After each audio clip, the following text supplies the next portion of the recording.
graduates from the East 15 Acting School. Phoebe is the Assistant Director of Natural Diversions, a new branch of the Natural Theatre Company, and she is also a new member to the Equity Members with Disabilities Committee. The irony is, the Guildhall, it would have cost Theatre Matters £800 to get a ramp, which they couldn't afford. So there is a certain irony here, because she is here to talk about disability in the arts. Would you please welcome Phoebe Kemp, everybody? Hello. You're good to talk. Hello? Yeah, you're good. Is this working? Hello? Yeah. Yes, sorry. I'm Phoebe. Yeah, I can't get on the stage. Story of my life. Pretty much. Venues, think a lot about the audience. Disabled access, lovely, lovely lift. Oh, you want to perform? Oh no, you've got to go up 10 steps that way, along a really narrow corridor, down another flight, along. And that's not everywhere, but that is a lot of places. But a bit more about me. I guess I've kind of been introduced, but I'm local, so I've grown up with theatre. I was involved with Bath Drama when I was at school.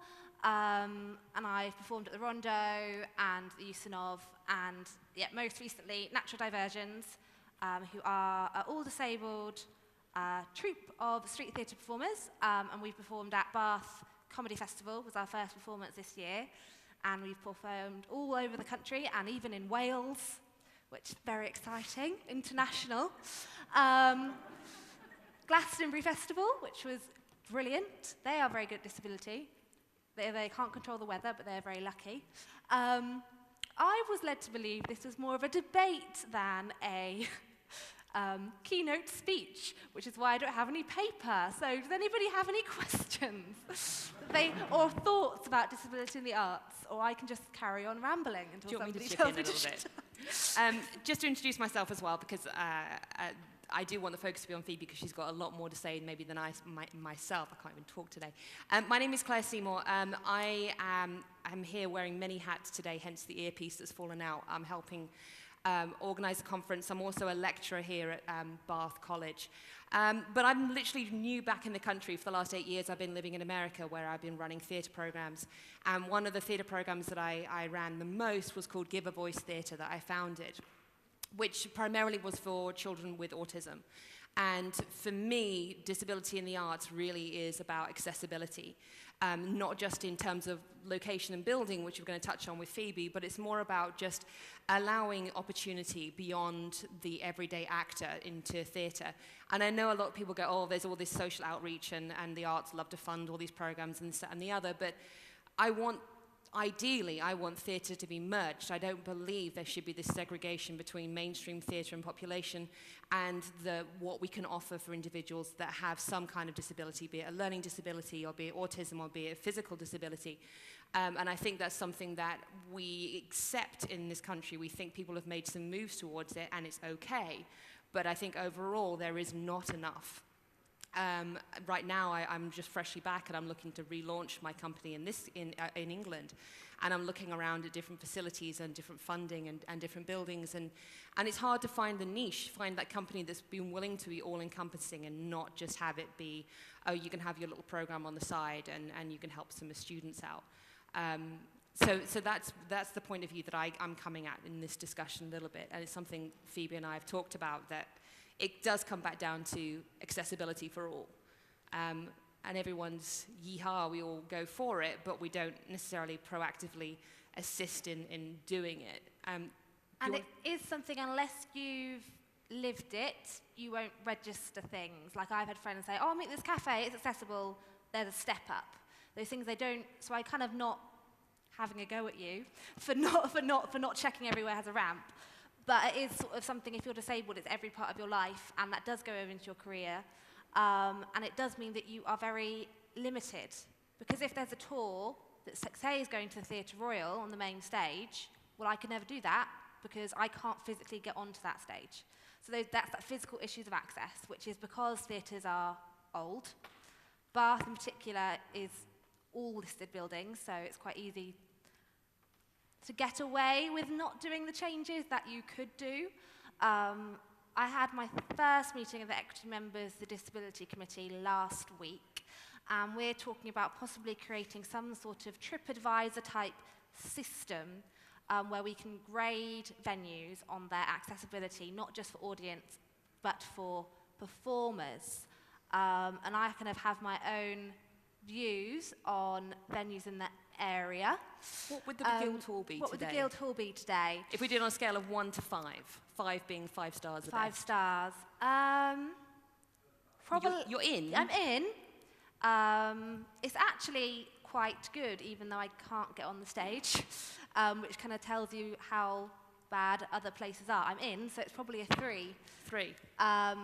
Because sometimes you just can't get in, or I'm very glad that they have a side entrance rather than putting a ramp up the steps at the front, which I've seen other venues do, and that does not feel safe. And so some of the theatres, I performed at the Rondo.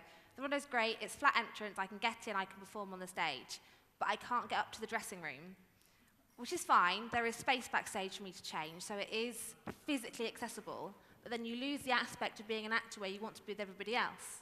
The rest of the cast is upstairs, I'm getting ready on my own. And that's actually kind of, you then constantly feel like you are segregated. I've had to change in a disabled toilet before because the dressing room is not accessible. And that kind of social exclusion, which I guess comes up a lot of what you're doing, can be caused by physical accessibility. And there is money out there to help you make places more accessible. Can I just ask, who here is an employer in theatre industries, just so I can get a judge? Got a few. How many of you have heard of Access to Work? Heard of it? Okay, that's more than I thought. I know a lot of people that don't. If you don't know, Access to Work is a government scheme to help disabled people into work, and it does apply to the theatre. So if you're worried about having to pay for accessible accommodation, Access to Work will cover that. If it can't cover, say you can't go in the van with the rest of the cast, you can pay for that extra transport through Access to Work, as well as covering things like BSL interpreters and support workers. And that's something else we're looking at doing with equity, is really raising the profile of that, because I know there are financial barriers as well as physical barriers, and I want to kind of knock those down, and then there are no more excuses for not employing us. I'm just going to ramble on. When we met for coffee, and we kind of had all this before, and I wish you guys had been at coffee because you would have had a great debate. Sorry. But at coffee time, you were telling me about Shakespeare and wheelchairs, but talking about... Yes, so tell us that a bit. So I've contacted a few different theatre companies for advice, saying, I'm a disabled performer, would you ever employ me? I have had one company tell me no, because you would never have a Shakespeare actor using a wheelchair unless it was an all-disabled cast. That was it. And I think the main argument for that is because it's not like it was in Shakespeare's day. And if I'd thought about that then, I would have said, well, then you can't have women, you can't have lights, you can't have heating, you can't really have this building, you should go out do it in a car in the street, because that's what it's like in Shakespeare's day. So either do that, or that's not really an excuse. And one of the things we're trying out with Natural Diversions in the next stage is ways we can jazz up a wheelchair to make it part of the costume. And I don't think that's an impossible. You just need people to go, yes, I'll do it. And unfortunately, that story is not rare. That happens to a lot of people that I know. And you get taught to think that that is okay.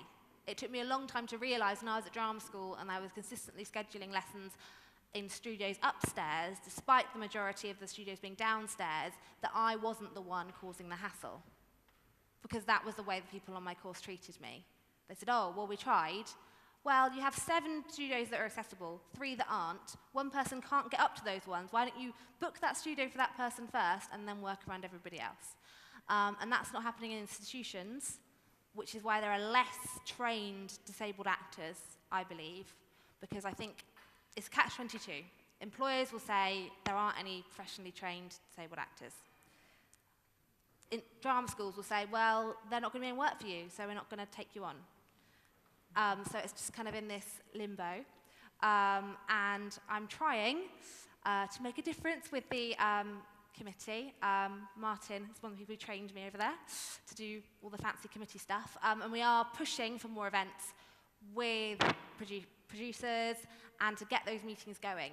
But it needs more than just us.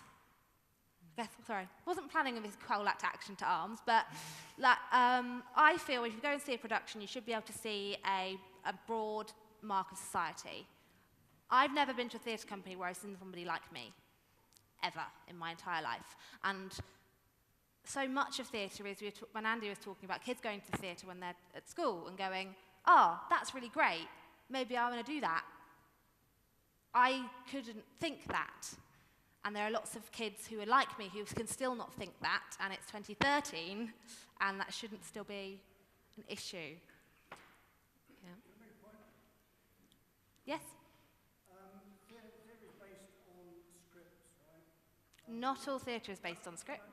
Theatre is based on scripts. If it wasn't for scripts, you wouldn't have any theatre, you wouldn't have any performance, you wouldn't have anything like that. Dance can exist on its own, song can exist. If you want to be in performance, have you considered being a singer? Because you could do the singing.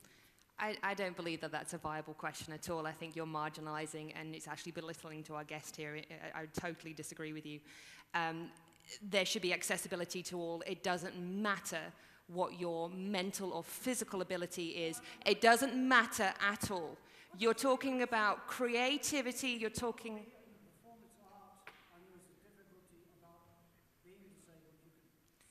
Nobody asks to be disabled, and I think you are crossing a line right now. There is accessibility. I want, woman, because it's a free society, and I can say what I like. I agree with him. He is entitled to. Me down. I've been in the arts much longer than you. I know a great deal more. Sorry, can I just say something? You have basically told me, I want to be an actor.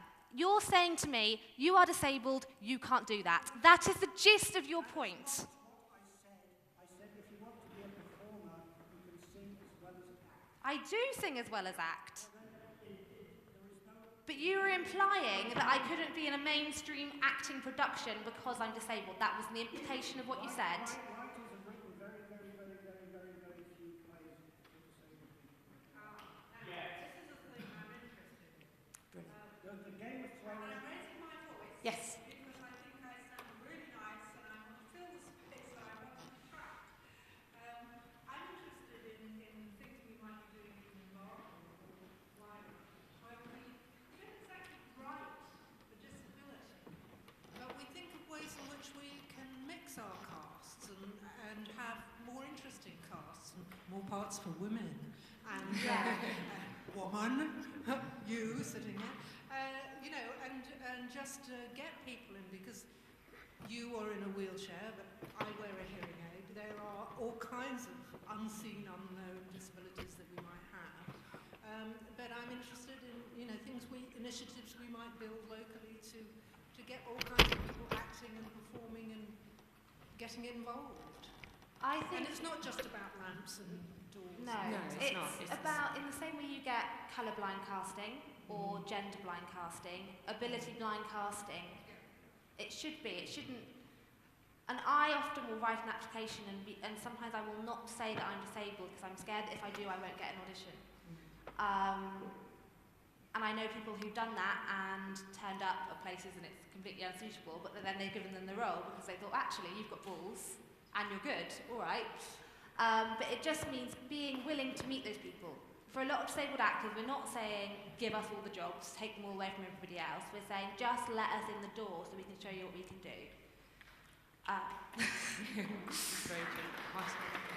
I think we have a question from the gentleman over there, Martin, I believe. Thank you. Martin Brown from Oakeney. Hiya, Phoebe. I think disability blind casting would be a fantastic thing. And what it made me think of is that the practice known as blacking up has long since disappeared from our theatres. That's the process of using makeup to look like a race that you're not. But the practice of what some disabled performers call cripping up hasn't disappeared from our theatres. One of the most recent examples is Daniel Radcliffe in The Cripple of Inishmore in the West End. What's your view? Do you think that when a part is written as disabled, it should be cast from performance of disability, or do you think that everybody should be judged solely on their talent and no other attribute? I want there to be a world where everybody is judged just on ability. I want there to be a world where I could get an audition for Juliet at the RSC and it wouldn't matter if I was in a wheelchair. We don't live in that world yet. I think you need to consider disabled performers first, and I think a lot of companies need to prove that they do.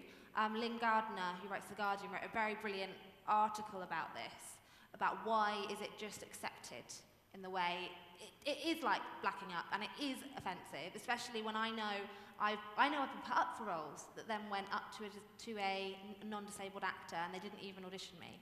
So they're clearly not seeing all the talents out there. It's my personal. I don't want all the jobs, sorry. It sounds like, give me all the work, please.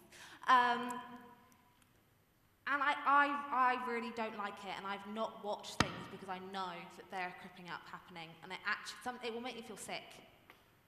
Because it is, backing up is a blacking up of the 21st century, and I think that's not the majority view yet. I hope that it will be. Sorry, you just wait for the microphone. Cheers. Thanks. Sorry.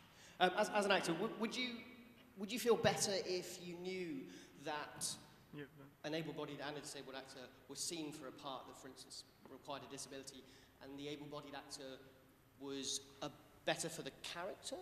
If you knew that, like in the same way that I might go for a Scottish, putting on an accent. I'm not Scottish, but I could go for a Scottish character, or I could, where are those lines? That's one of the things that I think that we need to, that is interesting to look at, is where are those, yes, it's not okay for me to play Othello, but I could play a South African Iago, for instance, even though I'm not from South Africa, just because I could put a voice on. Yeah. I could do that, if you see what I mean. I think the thing is, I think specifically with a visual, a disability that you can see, and at the moment, you can't get considered for those other roles. So I'm a part-time wheelchair user, so I can perform not in my chair, and I have done in characters that sit down a lot. But if you're paraplegic, or you've got dwarfism, you will never be cast as anything but that. And you see somebody else take those roles, and there are so few anyway, and it's crushing. An accent is something anybody can change with practice. Do you see what I mean? There are things that you can change, and there are things that you can't, and you can't change that. And it's not fair, not wanting to sound like a child. I swear I had a point, and I've lost it. And I think often when you get non-disabled characters cast as a disabled role, they don't actually understand it well. And I think often writers don't understand disability because they will write with a very specific disability and not actually know what it's like living with that. I know someone with as a part-time wheelchair user, people don't get that sometimes I can stand up. And it just is like, whoa, how can that happen? And then you get things in soaps where almost everybody will have an accident and then be in a wheelchair for a week and then suddenly get cured.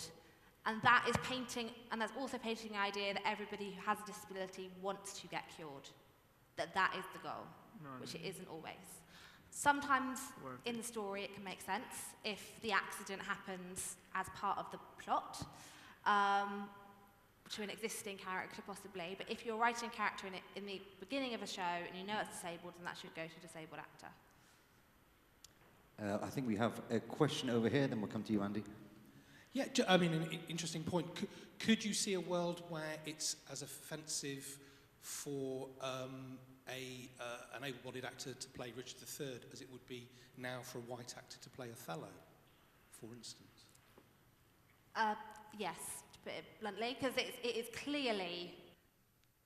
I mean, that's a whole. The disfigurement is really, really clear. There may be some things with sort of old plays where the disabilities that existed would not exist now. Like you don't get people who have been disfigured by smallpox because people don't get smallpox. So there are there may be a wavy lines there, but I think that will happen. I think it's still going to be a while. Yeah, one day. And a question. Yeah. an interesting, I've just suddenly realised something. I directed a very famous disabled actor who had been on television concealing their disability. I won't name who it was. You can just look at my CV and find out who it was. But and in the play I directed them in, I was saying, you have to be seen to be disabled. And it was quite a difficult conversation. This was a big commercial show with the agent to allow it to be obvious. So I thought it was quite interesting to note that the problem happens the other way as well. Yeah. That there is still this shame about disability. And I think it's our job to remove the disability, to not put those things in your way of anyone in a wheelchair or anyone who can't see or anyone who can't hear, and try and make it as easy as possible. And embrace that, really. Yeah, I think that I know other people who are disabled, and I know, because I had sort of a degenerative condition, I took a long time to come to the terms that being in a wheelchair wasn't a bad thing. Being disabled isn't a bad word. And we've talked quite a lot about today about how arts can be used for political movements, and I think having disabled people in the forefront of the arts is crucial in the current climate. Disability hate crime is skyrocketing. We're being scapegoated for all the problems which we have not caused, and that all our access is getting cut, and I think taking us out we're not seen, and therefore we're very easy to forget about and just go, oh, they're all faking it. We're not. And I think that's what Natural Diversions have done. Not all our pieces have been overtly political, but we've taken disabled actors onto the street. And Andy knows some of the interesting comments that we've had. Some good, some bad. And I think that if you want to make a political statement with your art, then hire me, and that'll do it for you. Or other disabled actors. But I think if you think that the art is important to make political statements and employing maybe not just disabled actors, but other minorities that are not seen. Last year there was a big scandal with RSC and the Southeast Asian thing. Who knows? People know about that? Do I explain it? Martin probably knows more about it than me. Basically, RSC did a big South Asian classic, only cast 2 Southeast Asian actors. So that's, in terms of the blacking out issue, even though the minorities, that's still happening. And I think we need to really look at your productions and look, have you got 1 woman and 5 men? Is everybody white? Is everybody able-bodied? And go, is that my version of the world I want to share or see? Thank you. Does anybody else have any? Sorry, there's a lady down here first. I'll just get the microphone to you. Thank you very much. This is a very strange little point, but when I was up in Edinburgh doing my one-woman musical I wrote, I injured myself, as lots of people do in Edinburgh, because it's such a difficult place, and for the rest of the run I was on crutches. And the strangest thing, not the strangest thing, but I remember that during the end of the run, people didn't notice at all that I was on crutches, or that the movement of the show had been taken away. It was still a completely, like, no one noticed. They didn't even understand how I would have moved differently. And just for the theatre writers that are in the room, including myself, actors don't need to have that. You can add so much more, and if everyone wanted to write with me. Yeah, that's a good point. I agree. Young people, yay, you're the future.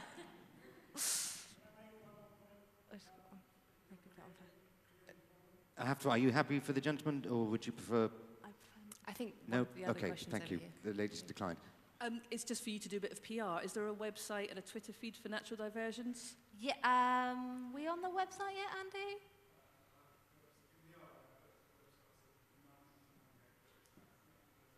Yeah, we're at Nats Diversions, and we're on Facebook, Natural Diversions.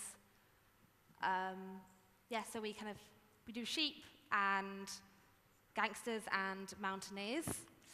Some of the pieces we've done, we've done stuff in Bath, and we hopefully do more stuff soon, so just keep an eye out.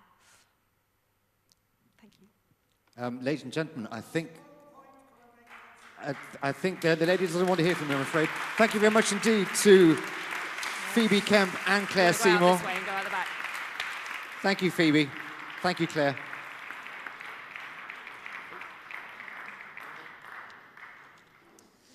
Thank you very much indeed. I shall walk up the steps 1 second. There we go. Time